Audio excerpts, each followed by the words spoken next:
What is going on, everybody? Tonight marks the beginning of the NFL draft, and I am fired up and excited about it. I've been thinking about it really nonstop, probably for a good 3 or 4 days now. I would say this is an unhealthy obsession of mine. I hope you guys are excited as well, and with tonight being a special occasion, I've uploaded this video not only on my NFL Draft channel, but also my main channel. For those of you watching it here on the main channel, which I assume is a lot of you, make sure to go into the description and subscribe to my NFL Draft channel. From there, you'll get to see all my player rankings, my previous mock drafts, and eventually my draft grades once the NFL Draft concludes on Saturday. So every year, the day of the draft, I always like to do one more mock draft. Only one round with trades, predicting how I think tonight is going to go. I'm expecting a wild ride. It's going to be a lot of fun. But without further ado, let's kick off this final mock draft. I would say the last time going into the draft we didn't know who the number one pick was, I would say was probably 2018 when the Browns picked Baker Mayfield, which was a big shock to me as well as many others. Well, this year we don't really know who the number one pick is, but if you can connect the dots together, it all leads to Travon Walker, the edge rusher from the University of Georgia. Ever since the Combine, we have had Aiden Hutchinson penciled in here as the number one pick to the Jacksonville Jaguars and didn't really have to think about it. However, this past Monday, Walker became the betting favorite to be the number one pick for really every major betting site, and that is a lot more significant than you think. Whenever Vegas and betting sites like that make a big change like that, usually it's because they know something. So I think at that point, they knew Travon Walker was probably going to go number one overall, so that's why they ended up changing the odds for it.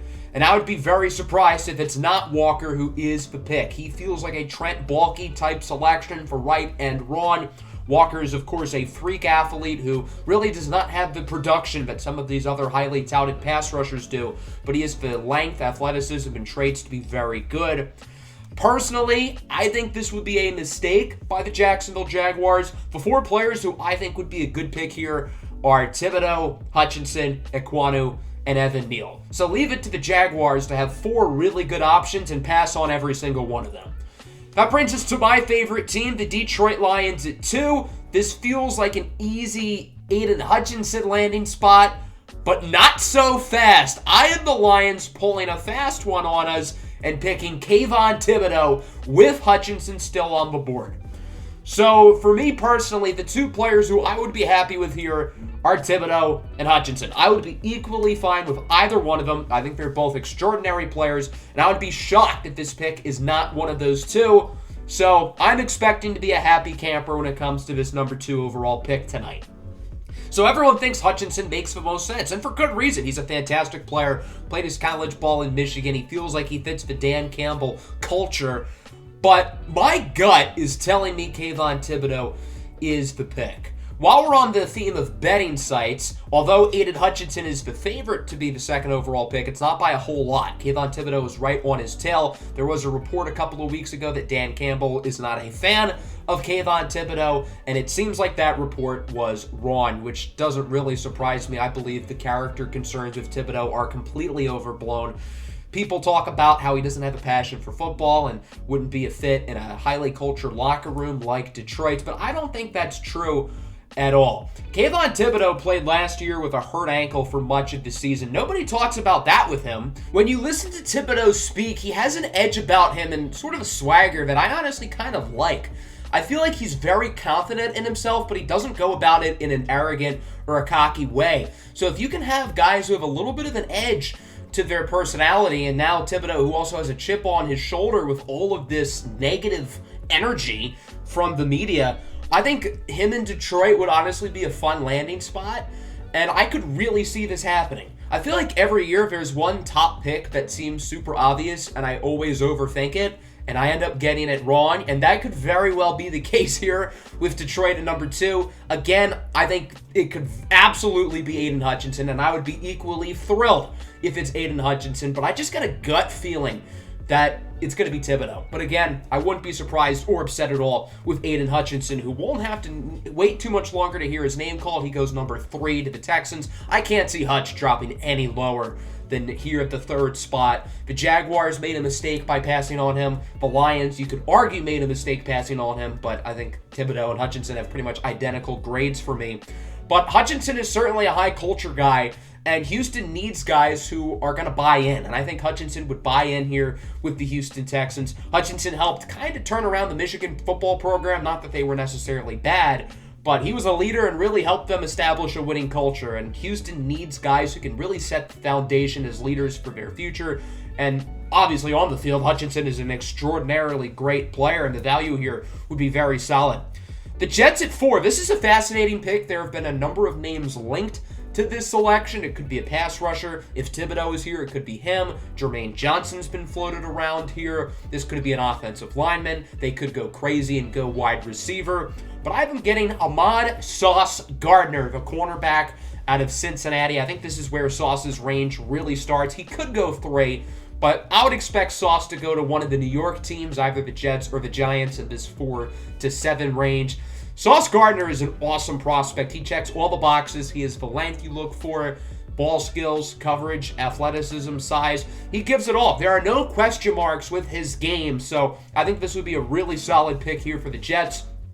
The Giants at 5 are lucky because they need offensive tackle really bad. They get their choice of all 3 of them. Ekwonu, Neal, and Cross are all on the board. There's a good shot at least one of those tackles is off the board here by this pick, but with Hutchinson falling to the 3rd pick, I had to have Houston go with him over one of the tackles. The Jets could go with a tackle as well, and I think the Jaguars should consider a guy like Ekwonu or Neal, even if that's not the route they're going to end up going with. But the Giants are going to gladly pick him up instead. Ekwonu, for me, is the number 1 overall graded player in this draft class, so value-wise, it's very good. He fills a need. This would be a home run move for New York. That brings us to the Carolina Panthers at 6. I think they should either trade down, which it takes 2 to tango. There's nobody who I could realistically find wanting to move up here. But the pick they should make is a tackle, particularly Evan Neal, but Charles Cross would work too. However, I think Carolina's going to take a swing for the fences tonight. I have not seen them picking Malik Willis a lot recently in mock drafts, but I really think this is going to happen. Malik Willis has the highest ceiling of any quarterback in this draft class, and Carolina has some jobs in that front office who are on the line.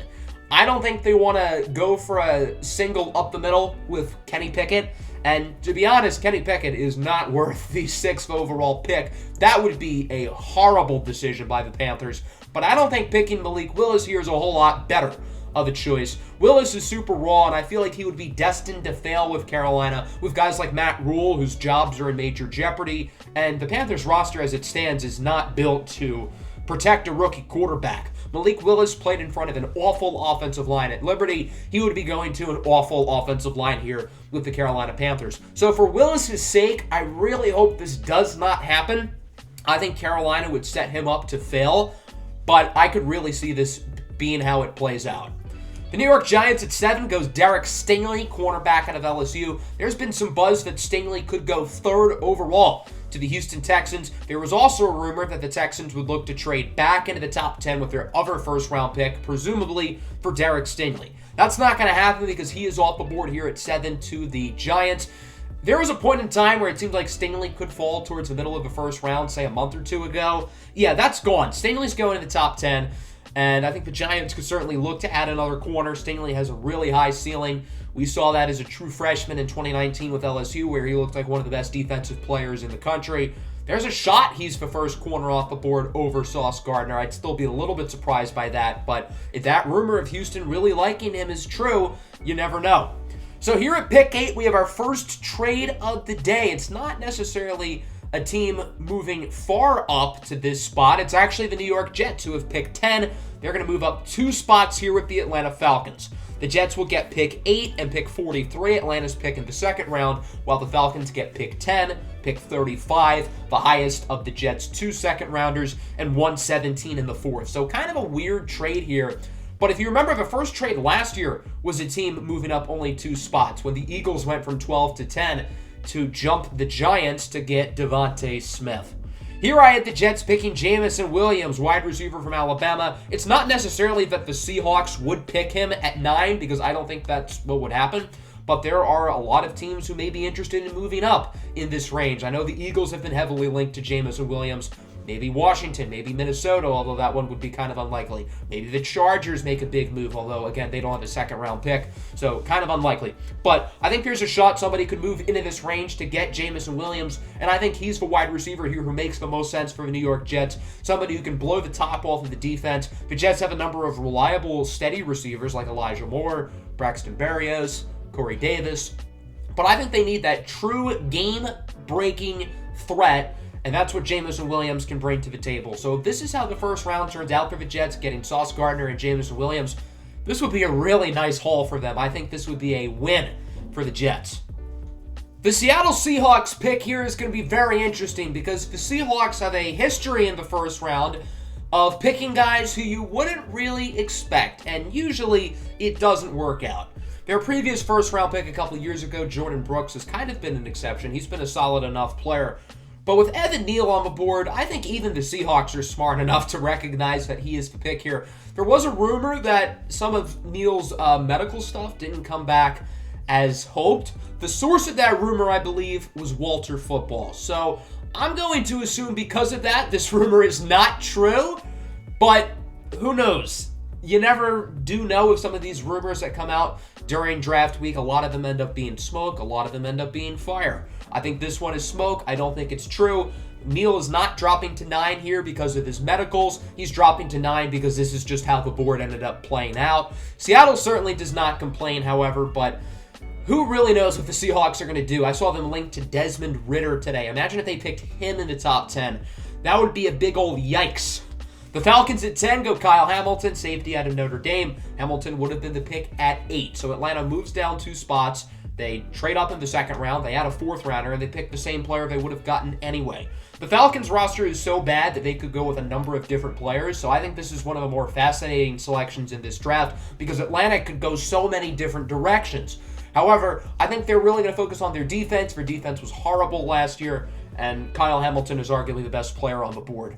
Garrett Wilson, wide receiver, Ohio State to the Washington Commanders, the first draft pick in Commander history. I think Washington's receiving core is fine as is for the most part. You have Terry McLaurin, who's great. I would expect him to get an extension soon. I do like De'Ami Brown quite a bit. I'm still intrigued about him, but it wouldn't hurt to add some more. Garrett Wilson is the best receiver in this draft class for me, so I have no problem at all with the value here with this 11th overall pick, pairing him with another former Buckeye in Terry McLaurin. I think those two would be a great 1-2 punch in Washington. Jermaine Johnson, edge rusher from Florida State to the Vikings. He has gotten so much top 10 buzz recently. He's been linked to the Jets as high as pick 4. The Giants could pick him with either of their 2 picks. Atlanta could consider him. Seattle could consider him. The Jets could consider him. So chances are he's probably not going to fall to 12 because really everybody in between picks 4 and 10, except for Carolina, is probably going to consider him. So I would assume he's probably going to go with one of those picks. But again, based on how the board plays out, he falls to 12. The Vikings have a pressing need at corner, but the top 2 corners are off the board. They could always go for a guy like Trent McDuffie. There has been a lot of buzz recently with Kaiir Elam going higher than expected. I don't think Elam going at 12 would totally be out of the picture. But I'm going with Jermaine Johnson. I think the value here might be too much for them to say no to. So here at 13, we've got a trade. The New Orleans Saints are moving up for Charles Cross from Mississippi State. I would not be surprised if Cross goes a lot earlier than this, but with no tackles going in the top 4, that sort of sets a domino effect here. If Ekwonu is off the board at 5, I would predict the Giants would pick Charles Cross because I know they really like him. But with Ekwonu still there, I think that would be too much for the Giants to pass up. With Carolina picking a quarterback, again, the tackle drop is a little bit later than expected.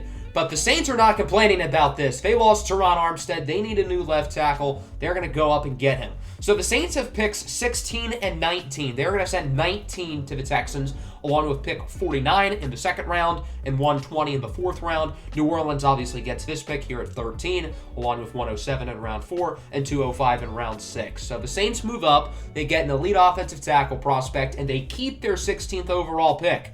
Not too shabby. Jordan Davis, interior defensive lineman out of Georgia for Ravens. There are a number of different spots the Ravens could go here, but adding Jordan Davis in the middle of that defensive line would be quite scary. We know the Ravens' identity is talent on the defensive side of the ball, and Davis is an intimidating beast who would certainly make things harder for a division who has 3 very good rushing offenses, with Joe Mixon leading the Bengals, Kareem Hunt and Nick Chubb in Cleveland, and Najee Harris with the Steelers. Pick 15, we've got another trade. The Packers moving up for a wide receiver. Never thought I'd see the day, but that's what they're going to do here.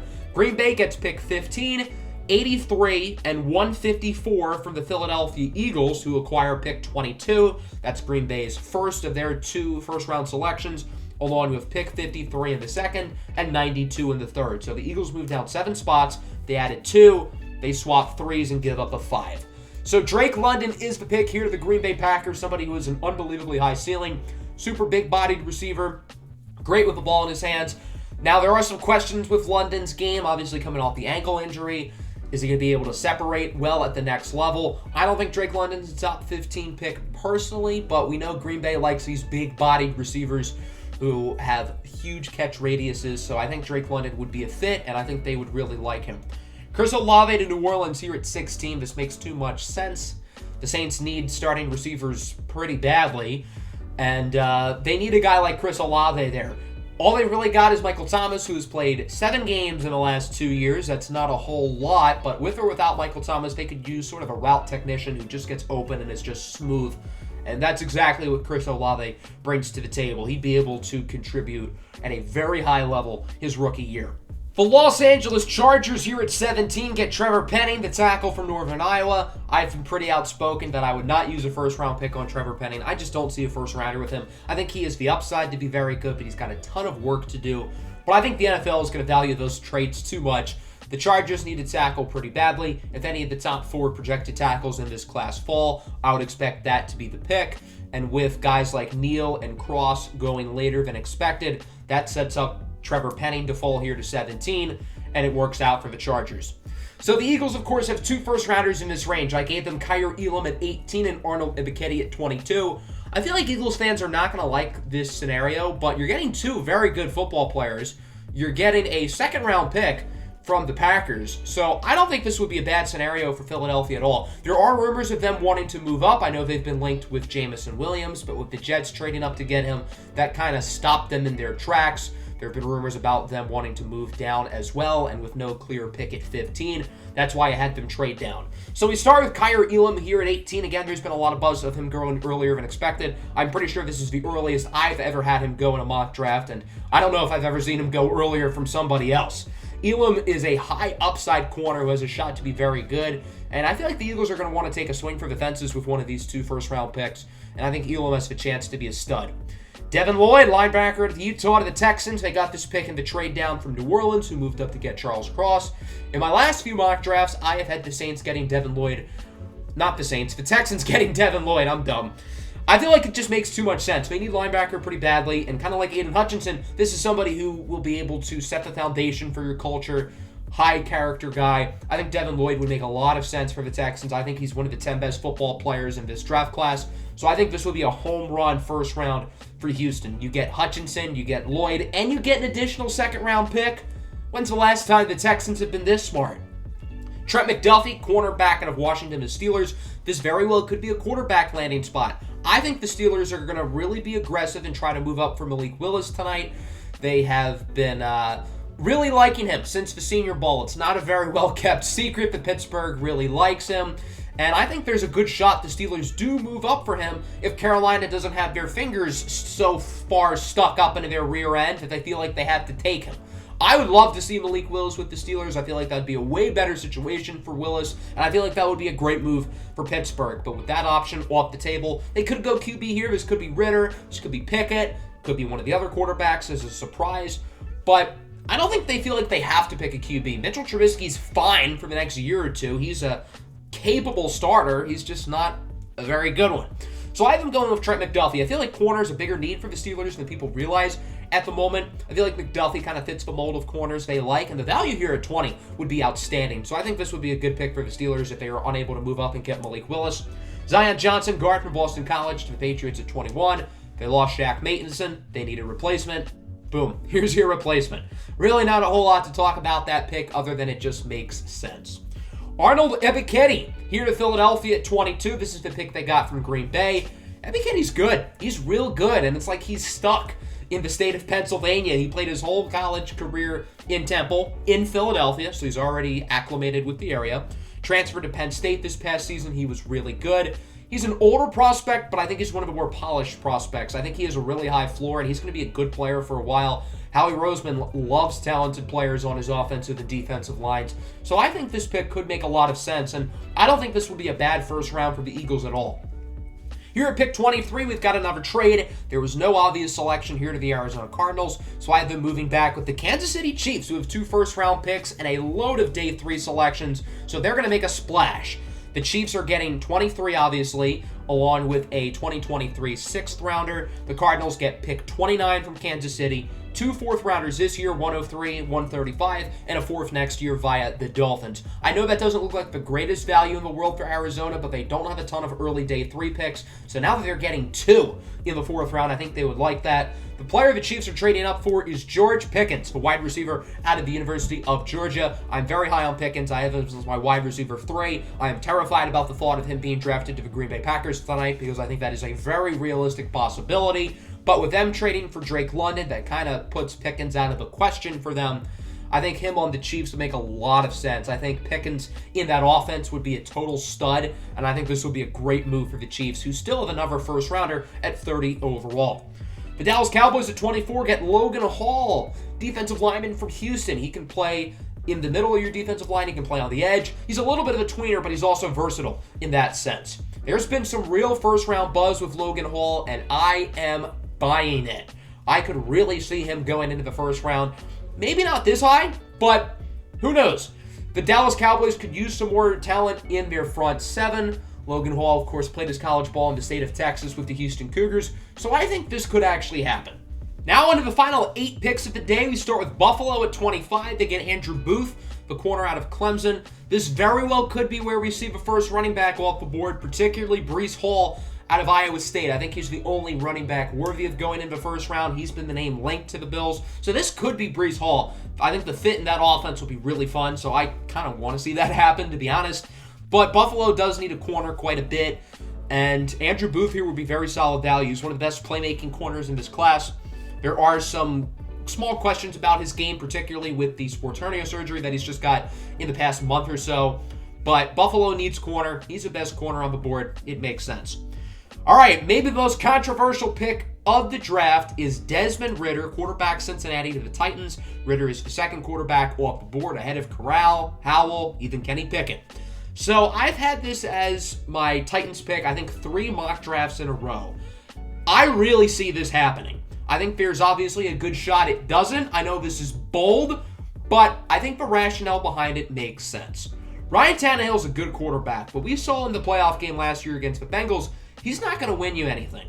If the Titans realize that Tannehill probably is not going to win them a Super Bowl, they at least have to consider the idea of going with a quarterback in this year's draft class. And if Desmond Ridder falls to them at 26 with his upside and his athleticism, it's going to be hard for them to say no. So I could really see this happening, and I would be very intrigued to see how Titans fans feel about this, because I don't think this will be a terrible move at all. Lewis Cine, safety out of Georgia, to the Tampa Bay Buccaneers. The Bucs have a great secondary, but they do have some expiring contracts over there within the next couple of seasons. Currently, according to our lads, they have Logan Ryan projected as their starting strong safety, and he's fine, but he's probably not a long-term option. I think the Bucs may look to add some younger pieces to the secondary who are on new, cheap rookie deals. They very well could go with an interior offensive lineman here. Kenyon Green from Texas A&M would make sense, but there have been some medical stuff the past couple of days that could push him down the board. So I have them going with Lewis Cine, who's been one of the bigger draft risers over the past couple of weeks. Tyler Smith, tackle from Tulsa to the Packers. I have Tyler Smith as my number 4 offensive tackle behind the big 3 of Ekwonu, Neal, and Cross. I think this will be a solid value pick for Green Bay. Smith is a little bit raw. I'm not sure if he's going to play tackle or guard at the next level, but he's one of the youngest players in the class, and I think he's got the shot to be very good. So the Cardinals are on the board here at 29. They got this pick in the trade down with the Chiefs. I have him getting Travis Jones, interior defensive lineman out of UConn. Another player who could be a surprise first rounder for some. He had a great year with the Huskies, was awesome in the Senior Bowl.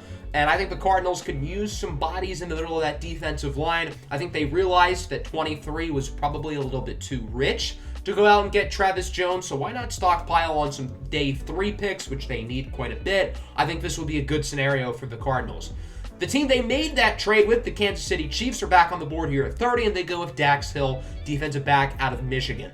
The Kansas City Chiefs are one of the best teams in football, and they just added 2 top 15 players on my board with George Pickens and Dax Hill. What an unbelievably great draft this would be for the Chiefs if they land those 2 players. Dax Hill is a fantastic prospect, probably going to play more of a nickel role early on, but I think he would eventually move over to safety. Juan Thornhill is on the final year of his contract. Kyler Gordon, cornerback out of Washington to the Bengals. Cincinnati is a weird spot because they don't have any glaring holes on the roster. This could be the Tyler Linderbaum landing spot. That would make a lot of sense.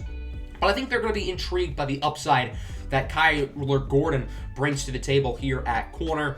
And then 32, the final pick of the day, my Detroit Lions. As long as this pick is not a quarterback, I'm probably going to be happy. I don't think we're picking a quarterback here. I was getting Quay Walker, the linebacker from Georgia. So let's talk about the quarterback idea real quick. Please don't happen. Amen. I think it would be a mistake for the Lions to pick a quarterback here. I just don't think it makes sense. Jared Goff probably is not the guy, but I feel like that would just be a waste to pick when you can wait till next year when there's a better quarterback class and hope that you have an opportunity to get a guy like Bryce Young or CJ Stroud, or obviously we'll have to see how the quarterback board plays out next year, whose stocks go up and down. But I just don't think this is the time for the Lions to go out and get a quarterback. I would expect this pick to be on the defensive side of the ball. It could be wide receiver. Jahan Dotson from Penn State would make sense. I'd be happy with that pick. But I'm expecting this to be on defense, probably a linebacker or in the secondary. Number of defensive backs they could look at here. Jalen Petrie from Baylor would be a very good pick. The safeties all kind of came off the board here, like Hill and Seen, so safety may not be as likely. But Jaquan Brisker, Penn State's also an option. They also could go linebacker. I think the Lions like their linebackers, but they don't really have a guy like Quay Walker, who's a big, between the tackles, really good run stopper. I think this would make sense. I think Quay Walker will go before Nakobe Dean. There's been a lot of buzz with Quay Walker going earlier than expected. I've seen him heavily linked to the Patriots at pick 21. There's this guy who's really accurate with his mock drafts year in and year out. I think his name is Josh Morris or something. He had Quay Walker at 13 to the Texans. So Quay Walker could go way earlier than this. There's a real possibility, but I have him here at 32, where he ends up as a Detroit Lion. So that'll wrap up the mock draft. Let me know what you thought of it down below in the comment section. Who do you want your team to draft? Who do you not want your team to draft? Hope everybody enjoyed. Peace out.